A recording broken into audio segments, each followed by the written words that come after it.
Nous sommes 3 sages-femmes. Julie. Bonjour. Saskia. Bonjour. Et Céline. Bonjour. Nous nous sommes connus en travaillant à l'hôpital. Notre sujet de discussion favori était alors déjà la création d'une maison de naissance. Ça remonte à plusieurs années maintenant.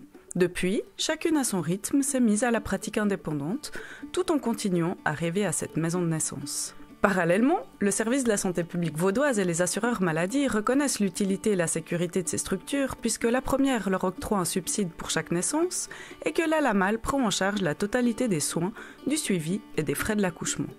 Au fil du temps, une évidence nous est apparue. La population a la même envie que nous. Les femmes, les couples souhaitent de plus en plus un suivi global et aimeraient donner naissance dans la liberté, l'intimité et hors de l'hôpital. Malheureusement, l'offre ne correspond pas à la demande. Les maisons de naissance les plus proches doivent refuser des clients. Ils sont alors tellement déçus.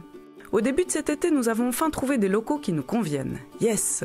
Ils se situent au cœur de la magnifique ville de Montreux, tout près du lac et des commodités, ainsi que du grand parking du marché. Ils nous ont inspiré un nom, les Roseaux.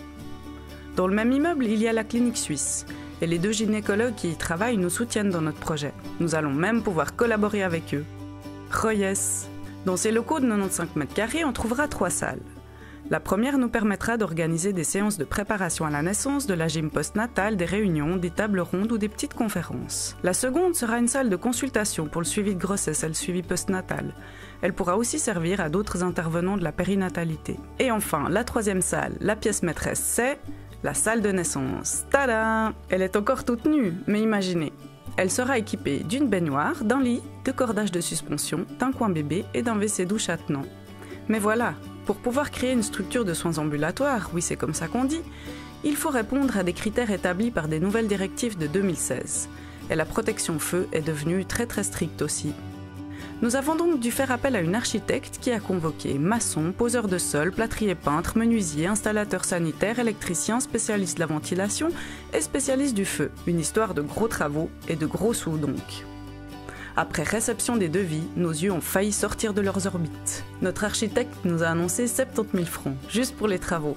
Aïe aïe aïe, nous avons commencé par nous dire que c'était impossible. Nous n'avons pas cet argent. C'est vraiment trop pour nous. Quelle déception. Pourtant, notre rêve est là, tout proche. Et nous sommes pleines de courage, prêtes à nous retrousser les manches pour les familles de par chez nous. Que faire? Impossible d'abandonner maintenant, pas à ce stade-là. C'est alors qu'une petite voix pleine de bon sens et d'enthousiasme nous a dit « Et si vous demandiez de l'aide à chacun qui partage votre rêve et à ceux qui vous aiment? Les petits ruisseaux font les grandes rivières, non ?» Mais oui, c'est ça! Ensemble, nous la ferons, cette maison de naissance. Pour vous, pour vos enfants, pour vos petits-enfants. Merci de tout notre cœur.